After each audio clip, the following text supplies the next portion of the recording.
এই যে শবে বরাত আসছে, ভাগ্যে ভালো কিছু লেখা হয় শবে বরাতে, এই বিশ্বাস থেকে হুমড়ি খেয়ে মানুষ মসজিদে আসে, ঠিক না ঠিক? ভাগ্যে ভালো কিছু লেখা হয় কবে?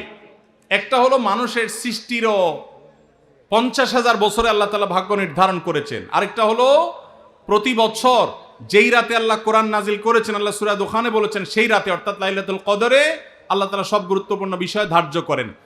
শবে বরাত যেটাকে আমরা বলি মধ্য শাবানের রাত, এই রাতে ভাগ্য নির্ধারণ হয় এই মর্মে বিশুদ্ধ হাদিস বর্ণিত নাই।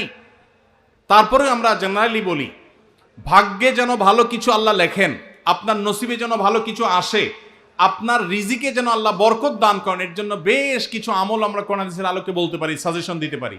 তবে তার আগে আমাদেরকে জানতে হবে যে ভাগ্য সুপ্রসন্ন হওয়া বা রিজিকে বরকত হওয়া বলতে কি বুঝায়।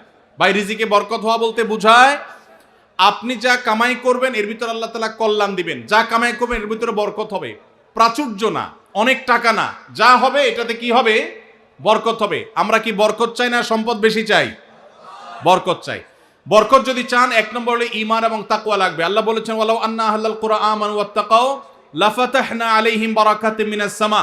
যদি কোনো জনপদের লোকেরা ঈমান আনে, আল্লাহর ভয় অন্তরে লালন করে, আল্লাহ বলেছেন আসমান থেকে বরকতের সব দুয়ার খুলে দেওয়া হবে। এজন্য ভাই, ঈমান যদি থাকে, তাকওয়া যদি থাকে, গুনাহমুক্ত জীবন গড়ার সংকল্প যদি থাকে, বরকত আসবে জীবনে। নাম্বার 2, ইস্তেগফার বেশি বেশি করলে, আল্লাহ বলেছেন সূরা নূহের মধ্যে, যদি কেউ ইস্তেগফার করে, নূহ আলাইহিস সালাম তার জাতিকে বলেছেন ফাকুলতু আস্তাগফিরু রাব্বাকুম ইন্নাহু কানা গাফফারা ইউরসিলিস সামাআ আলাইকুম মিদরারা ওয়া ইমদিদুকুম বিআমওয়ালিন ওয়া বানিন ওয়া ইয়াজআল লাকুম জান্নাতিন ওয়া ইয়াজআল লাকুম আনহারা। আল্লাহ নবী নূহ আলাইহিস সালাম বলেছেন, আমি আমার জাতিকে বলেছি তোমরা আল্লাহর কাছে ইস্তেগফার করো, ক্ষমা প্রার্থনা করো। বেশি বেশি ইস্তেগফার করলে আল্লাহ তাআলা রিজিকের মধ্যে বারাকা দিবেন, অভাব দূর করবেন, সম্পদে এবং আল্লাহ তাআলা বরকত দান করবেন। তাহলে 2 নম্বর আমল হলো ইস্তেগফার করা, রিজিকে বরকত হবে ইনশাআল্লাহ। নাম্বার 3, শুকর আদায় করা। আল্লাহ বলেছেন লা ইন শাকারতুম লা আযীদান্নাকুম। আপনি কোনো কিছু পেয়েছেন, আলহামদুলিল্লাহ বলেন, যা পাইছেন শুকর আদায় করেন, আল্লাহ নেয়ামত বাড়ায় দিবেন। নাম্বার 4, দান সাদাকা করা। আল্লাহ তাআলা বলেছেন ইয়ামহাকুল্লাহুর রিবা ওয়া ইউরবিস সাদাকাত। আল্লাহ সুদকে ধ্বংস করবেন, তবে সাদকা এবং দান এটাকে আল্লাহ তাআলা বাড়িয়ে দিবেন। এই জন্য কেউ যদি দান করে আল্লাহ তাআলা তাকে কি দেন? বরকত দান করেন তার রিজিকে।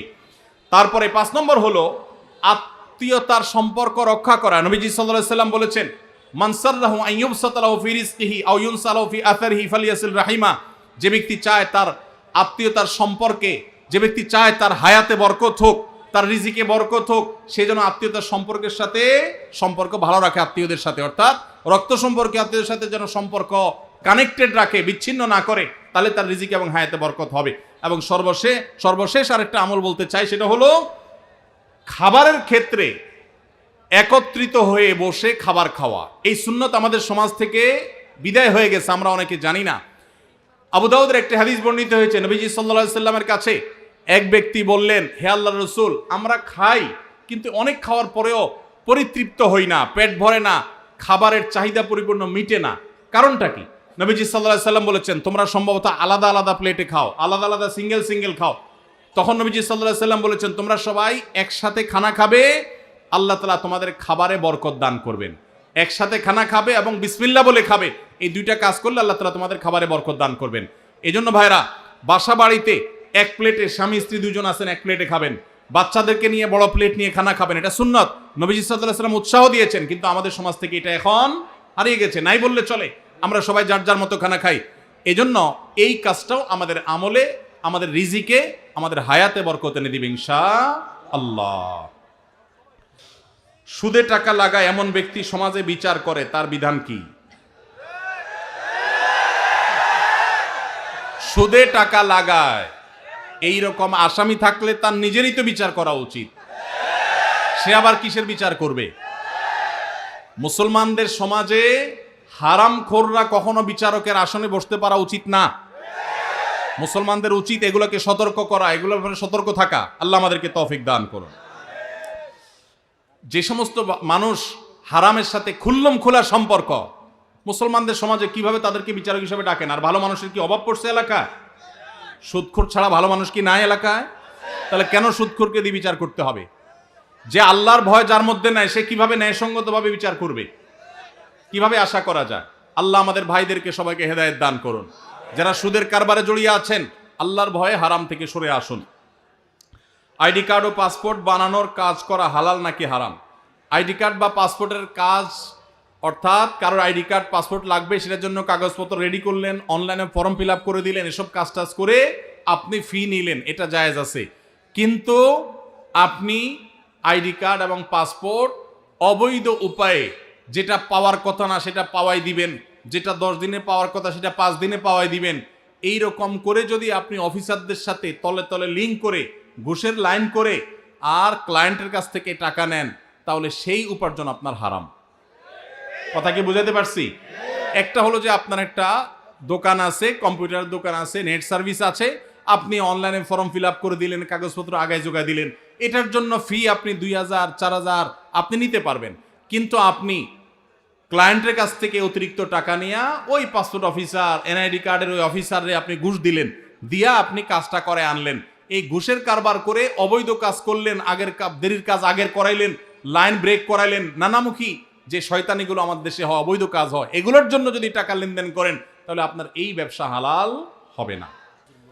সর্বশেষ প্রশ্ন, আকিকা না দিলে কি শিশুর বিপদ কাটে না? আকিকা না দিলে শিশুর বিপদ কাটে না এমন কোনো কথা কোরআন হাদিসে নাই। তবে আকিকা দেওয়া এটা গুরুত্বপূর্ণ একটা আমল। আল্লাহ কাউকে পুত্র সন্তান দান করলে 2টি ছাগল, আর কন্যা সন্তান দান করলে 1টি ছাগল জবে করা, এটা নবীজি সাল্লাল্লাহু আলাইহি সাল্লামের সুন্নাহ। এটা জন্মের 7ম দিনে, না হলে 14তম দিনে, না হলে 21তম দিনে করবেন। সেটাও যদি কোনো কারণে না হয়, পরে যে কোনো সময় করলেও আদায় হয়ে যাবে। এমনকি কারোর শিশুকালে যদি আকিকা দেওয়া না হয়, বড় হওয়ার পরে তার আকিকা দিলেও আদায় হয়ে যাবে। এই আকিকা এটা না দিলে যে বিপদ কাটে না এরকম কোনো কথা নাই। তবে হ্যাঁ, বিভিন্ন হাদিসে নবী সাল্লাল্লাহু আলাইহি সাল্লাম বলেছেন, কুল্লু গুলামিন মুরতাহানুন বিআকিকাতিহি, বাচ্চার এটা আকিকার উপরে সে অনেকটা ডিপেন্ডেন্ট থাকে। এই হাদিসের ব্যাখ্যায় অনেক মুহাদ্দিসরা বলেছেন, আকিকা না দিলে, আকিকা দেওয়ার ফলে সে বিভিন্ন ক্ষয়ক্ষতি থেকে বেঁচে থাকতো। অনেকে বলেছেন শয়তানের কুমন্ত্রণা থেকে বেঁচে থাকে আকিকার মাধ্যমে, এটা থেকে সে আর বাঁচতে পারে না, ওই ক্ষতি তাকে স্পর্শ করার সম্ভাবনা থাকে। তবে কেউ আকিকা দিতে পারলো না, অন্য কোনো আমল করলো তার সন্তানের জন্য, আল্লাহ তাআলা তাকে সেভ করতে পারেন।